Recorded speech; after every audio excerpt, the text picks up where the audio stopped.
Welcome, everybody, to Drive Through Sports with Adam and Paul. This is March the 31st, the day before April Fool's Day, here on a Tuesday. And, again, we've got another special guest with us tonight, Josh Jackson, joining us from Nashville, Tennessee, in the outskirts in Pegram. And Paul Breece is back with us again, live from Orange Beach, coming at you. And what's up, guys? What's up, dog? Hanging out. Well, we're going to talk a little mock draft. Just over 3 weeks away, we've got the NFL draft coming up from Vegas. Again, going to be a unique situation, and what was going to be and what the NFL likes to do is create a situation where it's a big time show. I know the one in Nashville last year was enormously successful, and it was unbelievable. Yeah, I mean, you guys were there. Yeah, I got to go. Did Josh, you go? I did not go, but man, that was a really big deal. Yeah, I mean, it was just from what I watched. I mean, they had the whole downtown Broadway, Church Street, Riverfront shut down, and it was a party the whole time. And this year, it's they really upped the level for whatever's going on this year. Anytime in the near future, they've really upped the ante there. We got some R2D2 audio coming through on Josh's take on the NFL draft from last year, but we're obviously dealing with probably some connectivity issues down there in Pegram. We're gonna work Sorry about that as best we can. But yeah, this year's draft is going to be basically virtual, really almost like a fantasy draft for an actual NFL team. But we're going to look at some of the possibilities as far as mock drafts go. The Bengals with the first pick, I think you got to go. I think Andy Dalton's time there is done. I think they're going to go with Joe Burrow and get him under center and get him some experience. What do you guys think about Joe Burrow as a first overall pick? I mean, obviously he's the one that everybody's going to be, wanting. Definitely the right fit for the Bengals, looking for a quarterback. Not to be too down on him, but his college team may be better than the Bengals. Well, there's no doubt that I think that LSU team could probably beat Cincinnati, 9 out of 10 times probably. And so there's going to be definitely a learning curve with, for him with receivers that, are really going to have to work to get open. He's really going to have to find them and hit them on the money. Whereas, some of those LSU receivers last year could just go up and get it and make him look really good. Yeah, I agree with that. And so for me, the first pick is really is based on a need. A lot of people have postulated that the Bengals are going to would trade that pick. I don't think they would trade that pick. Well, I've heard some people saying that they might take the kid from Oregon over Burrow. I don't know about that one. Yeah, I don't see that. I think Herbert is probably going to go in the top 10. I think I see Herbert going at 9 to the Jaguars because they need a quarterback. Minshew and his mustache, that's all great, but I think the arm talent of Herbert and his ability to move around the pocket, I think is going to be big. The intriguing picks for me are kind of 2 through 5. The Redskins at 2, I think you go with Chase Young. That's a no-brainer. He is an absolute game wrecker. I think that pick is more of a lock than Joe Burrow. Yeah, that may be true. Just watching him play, I mean, he changes the complexion of what your blocking schemes. Everybody has to be keying on him, which frees up other people. I think if he goes to the Redskins, you might look at, maybe the defensive end on the other side having a huge year because he's having to, Chase Young is having to be double teamed consistently. So you look at a guy like Kerrigan, who plays on their defensive line. He has a breakout year because of that. Now, interesting too is number 3, the Lions. Now the Lions, for all intents and purposes, everybody's saying that Matthew Stafford is still going to be there. I don't know that I believe that. I wouldn't be surprised if the New England Patriots tried to go and get a Matthew Stafford and work something in this draft. And that would put the Lions in a position to draft a quarterback, where now you're in a situation where you've got a possibility of, getting a Justin Herbert, or even a Jordan Love from Utah State, who's just gone up the draft boards, like skyrocketed to the draft boards here recently. And I think part of that is because, they've had to rely on college film. They haven't really had an opportunity to work these guys out, to see them. That's going to have an impact, I think, on the draft status of some of these guys. But, the Chargers, they need a quarterback. I think they could go after a Jordan Love. I think you can't forget about Jalen Hurts too, because he's a proven winner at Alabama and Oklahoma. He's a great athlete, and people are needing a quarterback. I think he fits the bill. I think a lot of teams could do worse. Definitely. I think he's a great, maybe late first round guy that you could groom to take over in a lot of systems. Because basically Saban runs a pro style system there at Alabama. The next, I think, and again, the Lions, if they stand pat with Stafford, I think they go after a defensive back. The kid out of Ohio State, Okuda, I think is probably your guy that you're looking at. And then I think the Giants are next, and I think they've got their quarterback of the future in Daniel Jones, so they're going to look to probably go defense as well. And I think their best chance or their best choice is going to be the Simmons kid out of Clemson.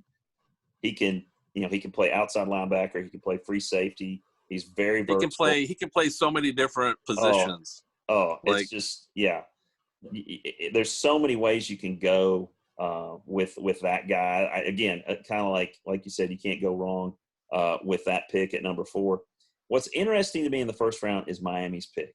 That's maybe going to be the most interesting one, because they have, now get this, they have 6 of the first 70 picks. Okay. Now they've already gone out and gotten paid to get Brown from the Cowboys. So they're kind of in a good position where they're building, and they can build through this draft. If they go out and get Tua at quarterback, I honestly think that he is going to be physically ready, especially because we're not sure when training camps are going to start. And I think he's working every day to get as ready as he can be. He's got the arm talent. He's got the arm strength, and he's got the pocket presence. He's got the IQ. I think he could be a guy that could come right in and play. And with Brady moving to Tampa, that AFC East is wide open. What do you guys think about that? Well, I think the Tua pick is right on the money for the Dolphins, man. I would not take anybody else but him. And I think, he has the better upside than maybe a Burrow does. And I think Miami is definitely going all in to take the Patriots out. Oh, yeah. And I think this would be a great pick for them. Yeah, it'd be as good a time as any. Buffalo has, they've got some pieces there. They've got a great defense in Buffalo. And, if Josh Allen can just, in his, third year, can make a turn, I think you'll see Buffalo make some waves as well and maybe take that division. I don't know. But if you got a Tua down there in Miami, man, that's a dangerous combination. Well, we talk a lot, this is really all to talk about in sports is, the upcoming NFL draft. And, we grew up around sports, doing a lot of things and hanging out. And one of the things that we would do in high school is on Saturdays, we go to the Vandy football games. And Vandy football games were not exactly attended with a lot of regularity or volume. You mean just as it is today? Yes, pretty much. Yeah, it hasn't changed any. Yeah, it's been that way for 30 years. But you could get tickets. People were giving away tickets. You can get 2 tickets for $5. It was ridiculous. No, they were giving them away. I remember them coming to our school and handing them out in they gave them away at lunch line in the student center. Yeah, and we go down there in college too. But Breece and I can remember one particular time we went down, and I told my parents, I was like, hey, me and Paul are going to the Vandy Ohio University game or whatever. So we go down there, and I think I think we ended up going in, because we figured that nobody wants these tickets. We might as well go to this game. I mean, does that sound about right to you? I think we ended up actually going to the game. And for some reason, we stayed for the whole game. So afterwards, I was like, okay. And Breece was like, let's go to JD Double Crust. Okay, which is a big pizza parlor down there off campus, down off West End. And tremendous. Tremendous. Very good pizza down there, JD. Is it still around? No, it's been gone a long time. Yeah, gone. Well, anyway, that was a cool place to go get an old fashioned Italian pie, and the service there not exactly expedient, not exactly the fastest service. So, no cell phones. Again, no cell phones in those days, and I told my parents we were going to the football game. It was an afternoon game, like 3:30 game, whatever. So we get out about 7, and I know that's probably when they expected me home, probably about 6:30, 7 o'clock. We go to JD Double Crust. We wait like 45 minutes to get our food. We take our time. We eat. Don't call anybody. Don't let them know what's going on, that we decided. Who are you going to call? Whose phone were you going to use? You didn't have any quarters in your pocket, did you? Go to a payphone. No, I had no quarters, man. I had no cash. I was probably strapped because you probably made me pay you $3 to get me down to Vandy. Nah, man, $1 a ride. Gas money, baby. Give me that. Your car got 48 miles to the gallon. Hey, but man, gas prices right now. Oh, I could go a long way. I know. But so anyway, we ended up, I think, getting back home probably about, 8:30 or so, 9 o'clock, rolling in. And, my curfew's like 11:30, so I didn't really think anything about it. So we walk in the back door, and my mom and dad are standing there. And, they got this look on their face like somebody just died. And of course, Breece is right at this point. Breece is right behind me. He's my wingman. All right. So, first of all, Adam, let me interject and say, listen, your mom, the nicest woman you could ever come in contact with. A Dandy Don, Big Pops. Man, you treaded lightly around Dandy Don. Get a little fiery at times. Absolutely. Yeah, you didn't want to ruffle his feathers at all, because you didn't want to get the scowl. And you know what? You know what may happen, Adam? The Kentucky Wildcats may have lost that, earlier, and he was probably livid. Yeah, they may have lost the game. So they just added fuel to the fire. That was, you don't want to. Yeah, if they lose one, it's probably not going to be a good mood there for anybody in the Freeman household, especially Dandy Don. But so we walk in there, Breece is right behind me, and they're standing there at the bottom of the steps in the den, and my mom is like choking back tears. She's like crying. She's been crying. And I'm like, I'm thinking like somebody's died or something, and my dad's like, you have any idea what you put your mother through? And I was like, what are y'all talking about? He's like, you were supposed to be home 2 hours ago. And I was like, we just went and got some pizza, it's no big deal. Like, I'm thinking, it's 9 o'clock for crying out loud on a Saturday, and I'm getting grilled. And again, to take up for Paul is just like been thrown into this environment, like the Christians in the Colosseum. He's completely innocent in this deal, and he's having to witness this whole thing, and he is guilty by association right now. So, and I was just doing the polite thing and going to tell your parents hello. Yeah. I could have dropped and ran. Yeah, he could have just say, see you, man, see you tomorrow at church. He could have done that, but he went inside just he wanted to talk, And so we're in there, and my dad continues, and I'm like, something else is going on. I was like, it's only 9 o'clock. What's the big deal? And he reaches in his pocket, and he pulls out this plastic baggie. Okay. And it's like, it looks to me like pencil shavings, right? And he goes, "You want to explain this?" And I said, "What?" He goes, "Yeah, your mom was cleaning up some stuff in your room. She found this in a box in your desk." I was like, "Box in my desk? What? What?" He goes, "How long has this been going on?" And I was like, "What are you talking?" He goes, "How long you been smoking this?" And I was like, "What?" So I was like, "Dad, what are you talking about?" He goes, "I know what this is." I was like, "No, I don't think you do." So I reached over there, grabbed it, and lucky for me, there was one snapping pop left in there, and I grabbed it and snapped it at his feet. And he just, I mean, I don't know what he was more mad that he thought that I was smoking, a left-handed cigarette, or the fact that I had just done that with Breece standing right there. And on cue, Breece, what was your very next move? To be honest with you, I don't know.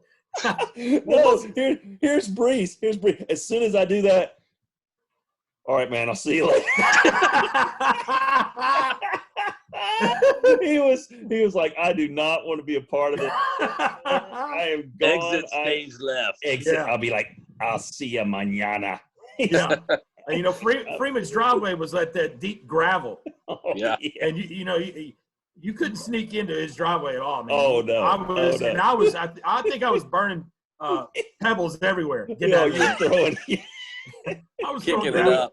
He was kicking it up. Now, what's funny is about 5 years ago, we were at Christmas, where we were at Thanksgiving dinner with Gretchen, and or no, it was 4th of July, and her husband Chris had gone and gotten a bunch of fireworks, and he had gotten a couple boxes of those snapping pops. So we took a picture of me and my dad. I had my arm around my dad, and I had this box of snapping pops. I said, "Come here, Dad. Let's take a picture." Nice. You got to understand that Danny Don was kind of like Fonzie on Happy Days. He would have a hard time saying sorry. Yeah. But I think that was one of the few times that he indicated that, "Hey, my fault. I'm sorry." And you don't remember Fonzie, man. That guy couldn't say sorry for anything. But Danny Don, I think he obviously doesn't like to be wrong. Doesn't like to admit when he's wrong. That's for sure. But it was that was definitely a night that neither one of us will ever forget. Now, Dandy was involved in another incident, which was actually of his own creation. And Josh, this is more something that happened with me and you. We were in college. I think we were sophomores in college, and this was around Halloween. We had just been over at my parents' and had some barbecue or something. And I think it was me and you and Gretchen was there, and I think maybe Aaron. There's at least three girls from school. Aaron and Deanna, I think, were there as well. And so we ate and everything, and it was dark. It was getting dark, and I was like, "Well, hey, let's go over, let's go over up on the hill, and we'll tell some ghost stories or whatever, So I thought, you scare the girls or whatever.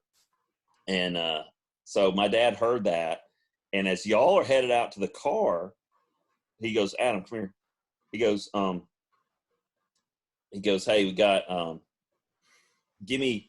y'all not leave for just drive around for like 10 minutes. I was like, "Why?" He goes, "Trust me." Trust me. Now you got to give a little preface that this is like the place that you're talking about was like some land that your parents owned, your dad owned. Yeah, there was no building on it. It was you go into a neighborhood and you go up this hill on a cul-de-sac, and there was a gate, and the gate led to this gravel road that was the only access to our property. And we'd go no lights around or anything. No, nothing. No lights. Pitch black dark. I mean, creepy, in the woods, cabin in the woods type stuff. and it was freaking scary just to go up there. And so we parked the car in the street. I got to the gate or whatever and go out there. So we started telling stories about, axe murderers and all this. try to get girls all wound up and scared and stuff. And so all of a sudden this car pulls up, and they pull up all the way to the gate, and I look, and it's a Brentwood police car. So I'm like, oh geez, because I'd been up before, and my dad had some stuff stolen from up there, so they would come up there every now and then and just check, any traffic or whatever.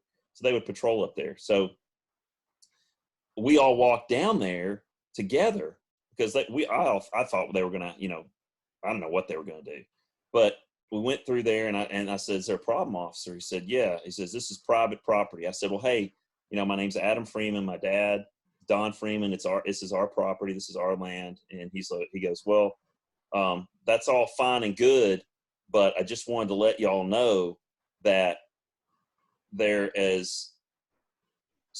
we have a fugitive on the loose, and he's broken into at least one house, and we think he's armed." And I was like, "Well, crap." He's like, "Y'all should probably get in your car and get out of here." And the girls hear all this, and you hear this. Yeah. You don't know anything about this. I do. Zero. I'm trying to play it off like, well, okay, yeah, okay. But at that point, did you know the cop was in on? Was part? No, Yeah. I had no idea. I may give away part of the story, but yeah. No, but I had no idea that my dad had actually gone to the cops and told them, "Hey, my son and his friends are up there. Can you go tell them the story about, there's this crazy person running around in the neighborhood." And so that's exactly what they did. So I was like, "Well, okay, all right, well, we'll leave in a minute, okay." He goes, "Okay, I'm just telling you, y'all need to get out of here." First of all, Freeman, I got to interject. How did Dandy Don get in touch with the police to let him know this thing was going down, or to be involved in this thing? They're always sitting at the church parking lot. Oh, at Brentwood. Franklin Road. Yeah, at the Owens Chapel. They're always sitting there. So gotcha. I find out later he just drove over there and said, "Hey, look, I'm playing a friends. Y'all need to. Here's where they are. Go up there right now." So while they do that, he parks his car like down the street or whatever, and he's doing whatever he's doing. So we go back and we're like, "Oh, it's not a big deal. It's probably nothing, They're not going to mess with us out here." So we go back to where we were. We're kind of close to the gate at this point, and we hear this screaming.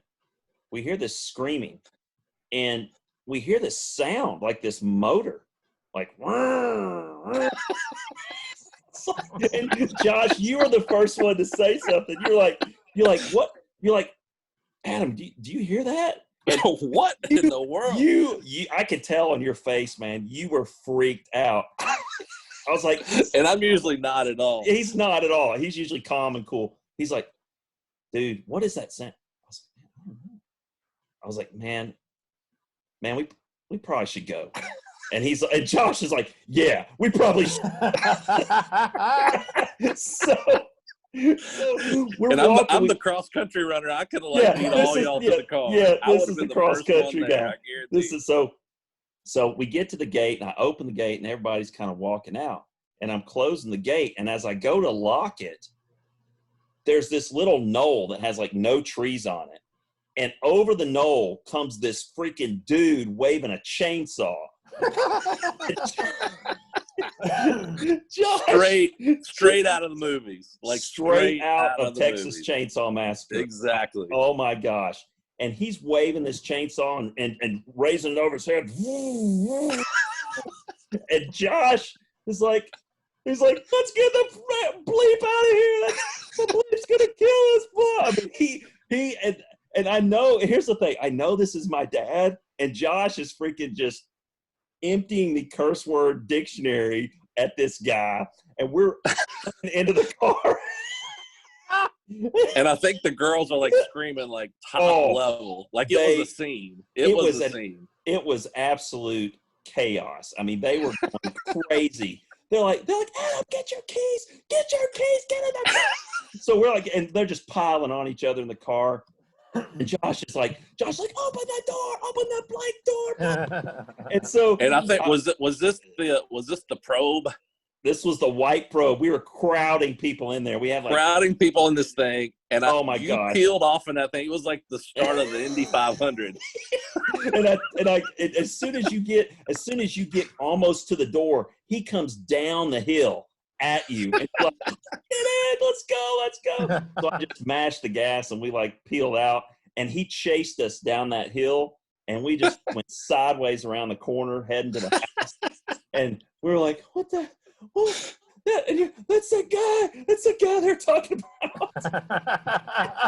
And I think there was some discussion like, well, we've got to get home and tell your dad that there's this guy on his property. Like, yeah. So I'm like, so I'm thinking I got to make sure that I got to buy some time for him to get home. So I think we pulled over at like the children's home there, and I was like, man, hold on, look. We need to like should we call a cop or whatever, or maybe we should, I don't know. And we just go back to school, and I think it was like, what do we do, go man? and tell your dad there's okay, dudes on his we property. Got to go tell him. So we go back to my house. My dad is sitting in the den reading the paper. Yeah, like he's like in the Barca lounger. So he's like, well, what are y'all doing back here? Josh's like, Mr. Freeman, you won't believe this crazy person up there. He's got his chainsaw. He chased us down. He's like, what are you talking about? And it was like cool, calm, and collected. He's like calm as he could be. Then he's like, well, really? Well, a chainsaw? That sounds odd. That sounds weird. And then he goes into the garage, and he had this burlap. He comes out and talking to my mom, and he comes out with his chainsaw and starts it in the den. He's got this burlap sack on like this. And Josh about lost it, man. It was the funniest thing I've ever seen. And my dad got the biggest kick out of that. Oh, my gosh. I've never seen him laugh so hard in my entire life. But as well he should have. I wish I could do something like that for my kids someday. Oh my gosh, that was so well planned. So well planned. Well, guys, we're getting down to it here on our episode, and just glad that you could enjoy this little yarn with us as we go back in time and remember a couple of funny stories that involved all three of us, and as we reflected a little bit on the mock draft as well. But guys, thank you again. Josh, thanks for joining us tonight. Yeah, thanks for having me again. And Breece, we'll be ready tomorrow night with some more content for our viewers and our listeners. And so for Josh Jackson, Paul Breece, I'm Adam Freeman. You've been listening to Drive Through Sports with Adam and Paul.